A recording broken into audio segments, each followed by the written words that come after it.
The Curious Townie is here. Hello. Steve Westman, or Stephen J. Westman, as it's listed on the cover of Local IQ, the brand new issue, and it's all about what Steve did during his summer vacation. Well, yes. His early summer vacation. My early summer vacation. All right. Welcome back to the Good morning. Thank you very you. much. Yeah, this was a big feature for me. I hit three really great historic places. The issue turned out really nicely, and you can see. Bless you. Thank you. It's called Great Escapes. Great Escapes. Summer Escapes. Summer. The cover is Casa de Gavilan, which is up in Cimarron, and Susan Seligman from here had given me a recommendation to check it out. That looks beautiful. It's a gorgeous place. I'll start at the beginning, though. The premiere of what I wanted to do was go to a place called the El Tovar, which is the largest, oldest hotel on the south rim of the Grand Canyon.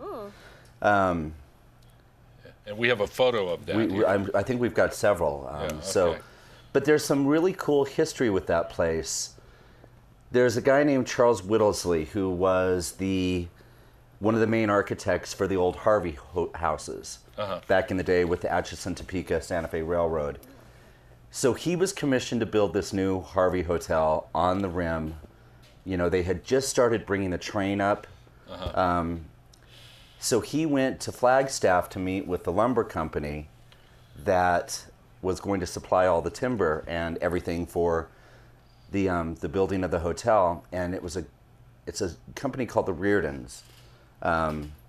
Well, two brothers named the Reardons, and they convinced Whittlesley to build them a family home in Flagstaff first. And what they wanted was almost a duplex-style, 3-story log cabin with a meeting area in the middle where there would be dining, and so the two families would have their own separate places, but then have a place to meet in the middle, which is now the Reardon Mansion in downtown Flagstaff. But before he decided to do anything, he wanted to build a smaller scale model on a little hill in southeast Albuquerque, which is our Albuquerque Press Club. Oh, okay. So the lineage of the Press Club to the Reardon Mansion to the El Tovar is what I've really always wanted to talk about. And if you spent any time in our Press Club, you kind of know that it's a kooky, that is a funky little weird building. You know, and it was, he built that in 1903. In 03, that was built. Wow. He lived there for many years, then another family lived there, then it was a fraternity in the 60s, and now it's what we have as the Albuquerque Press Club. So when you go to the Reardon Mansion in Flagstaff and you walk up the flight of stairs in there, you understand why the stairs at the Press Club make absolutely no sense. But then you get to the El Tovar. And have you all spent time at the Grand Canyon? Yeah, it's been a while, but yes. Yeah. You know, it's one of the 7 wonders of the world, and you get that when you're there. I could have spent another week there, and I really was only there for 2 nights. I wish I had had a little bit more time. Walk us through a couple of these photos here. Let's do. We have a photo, of course, of the exterior. Right there, the famous... Look at that. Yeah, I mean, it's breathtaking. That is amazing. Now, I think we have some interior shots, or exterior. Let's have a look.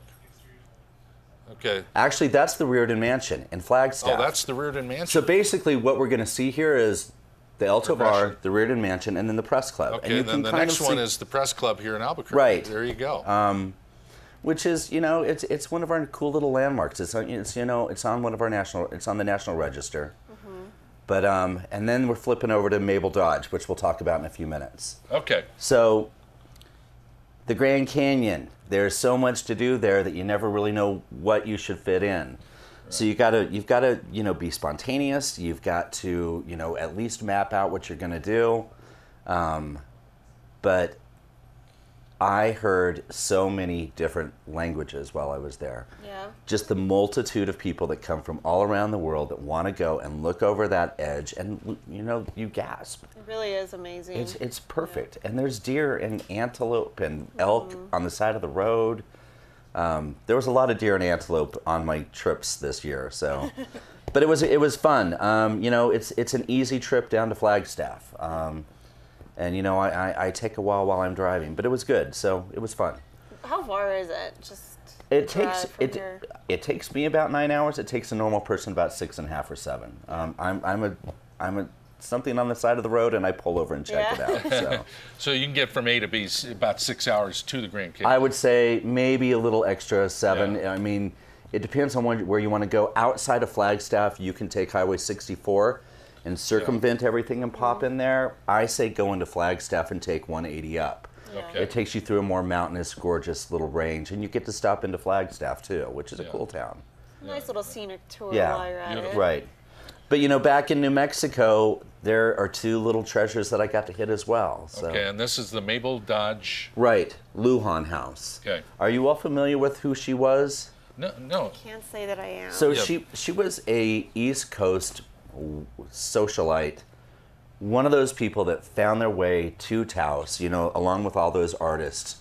So there were writers, there were painters, everybody that kind of converged in Taos and made it this cool little artist community. And she bought this place, I think about 1918, little Beautiful. old adobe building. Beautiful adobe. Yeah. And then she turned it into kind of a mecca for writers and artists. And, you know, D.H. Lawrence used to hang out up there. Willa Cather hung out up there. And when she died in '62, Dennis Hopper bought it in 1970. Oh, wow. So if these walls could talk, you Oh, know yes. what was going on in there. Yeah. But what they've got up there is a really lovely small space with, like, there was a writers' conference going on while I was there. Children's writers. So from all around the country, these people just kind of converge, and you're in this little mecca, like in a little Shangri-La place in the middle of town. You don't even know anything else is around you while you're there. And it was lovely. So. Now, it's a meeting space. You can't stay there. You can stay there. can? Yeah, Oh, so okay. they have at least 12, 13 rooms that you can stay in. Oh, wow. And it's very affordable. There's not one TV. You do not have Wi-Fi in your rooms. You have to go into the main building into one of the 2 sitting rooms to get Wi-Fi, which I think is perfect. Sure. But the food is top rate.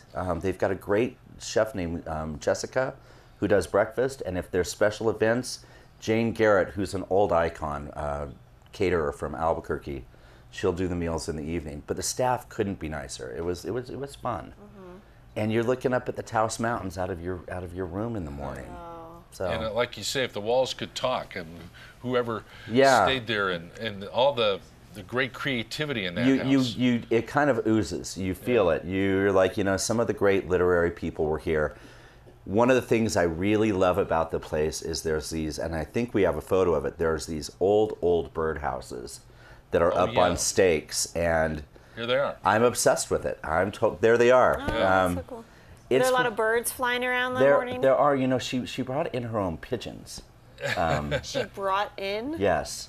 And I'm pretty sure they ate them. So, but it's squab. Yes. Usually it's the other way around. People are trying to figure out how to get rid of them. Yeah. Okay. But yeah, it was a lovely little trip. So, and then from there I popped over, and I actually left from Taos and popped over the ridge into Cimarron. That's a great drive. It is a great drive. Beautiful drive. My sadness right now is how dry it is up there. Oh, it is. Well, in Taos? No. Or where? Up towards Cimarron. Up towards Cimarron, and then Oh, past okay. Cimarron. Yeah. Taos is doing okay, but you're crossing up through those hills, and you see the trees are a little bit brown, the grass isn't Yeah. there. But Cimarron is such a cool town. It is and a neat town. It is a cool town. You know, you've got the Philmont Ranch up there. Right. Were you a Boy Scout? A long time ago. Yes. Did you Yeah. ever go to the Philmont? No, never. I have friends who did. See, the last time I was in Cimarron, I was at the Haunted Hotel. Right, the St. James. St. Yeah. James. Hotel. Which is a great place too. We wrote about it a few years ago, so it was time to write about something else. Yeah. But getting directed to this place called the Casa de Gavilan and it was Susan Seligman from here. Yeah. And let's hold the story, because Okay. we're going to take a break. Yay. And then we'll come back. We'll have time to get into this, because you really like this place. I love this place. I want to We want to hear all about it. because I want to go there. Because I'll talk all morning, you know that. So.